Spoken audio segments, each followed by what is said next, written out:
to Botswana Railways. 3 weeks ago, Transnet transported the first batch of 22 passenger coaches to the company. According to Transnet, it won the contract fairly. The coaches engineered and manufactured at Transnet's facilities in Kuduspoort and Salt River, Cape Town. The train makers said they included roof-mounted air conditioners, first-class sleeper designs, Wi-Fi technology and entertainment systems. But reports emerging from Botswana media suggest that the trains are faulty, the faults including malfunctioning air cons as well, no lights and running water.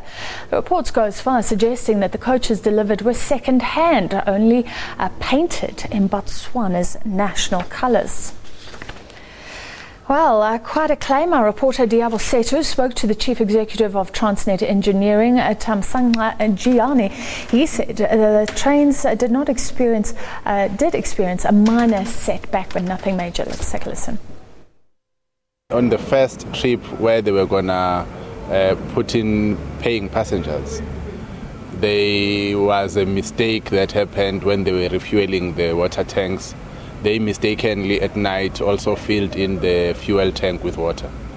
Now, that is a state-of-the-art train in the sense that everything on the train, as you could see when you were inside the train, it's got air conditioning, it's got audiovisual systems, PA systems, even the lavatories, the ablution facilities on the train are electronic. They are almost the same as what you find in an aircraft. Now, the power car, which is the coach that has the generator unit which powers the whole train, if it's not working, nothing works in the train. And that is the unfortunate incident that we experienced. Another serious allegation is that the coaches that were delivered there were actually second-hand.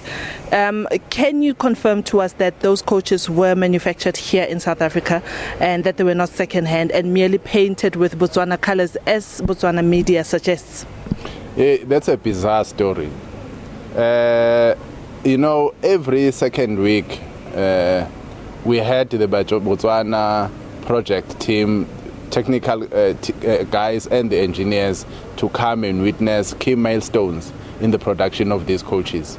So they witnessed us signing off the structure of these coaches and us putting together the panels and putting them on these coaches.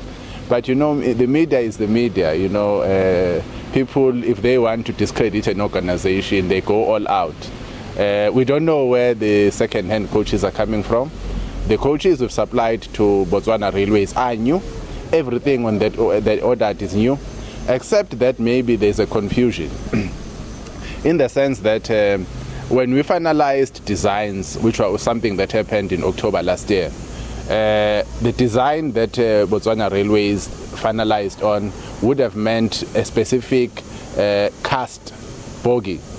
I'll show you when we go inside the workshop to show you the remaining coaches that we are in fact making them in South Africa, what a bogie is. We have, in fact, the 5,000 coaches we run in South Africa, we run them on our refurbished bogies. It's a cast bogie, will last for about 200 years or 300 years, for as long as there's nothing that interacts with the integrity of the structure. So we agreed with the Botswana Railways that the coaches would be ready, but because of the type of bogie that came out of the design review process, that would have required a year to complete, to manufacture and complete. It's not manufactured by us, it's manufactured by one of our suppliers. So we then said we do have bogies that we can loan to them for them to run the train if they want. Otherwise we can wait to deliver the trains later in the year.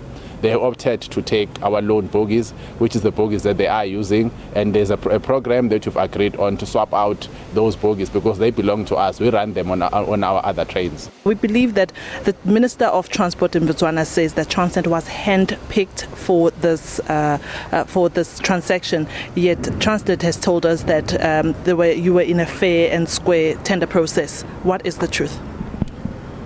I'm not sure about being handpicked, but when we went to submit the tender, there were competitors there that were there, people who were competing with us.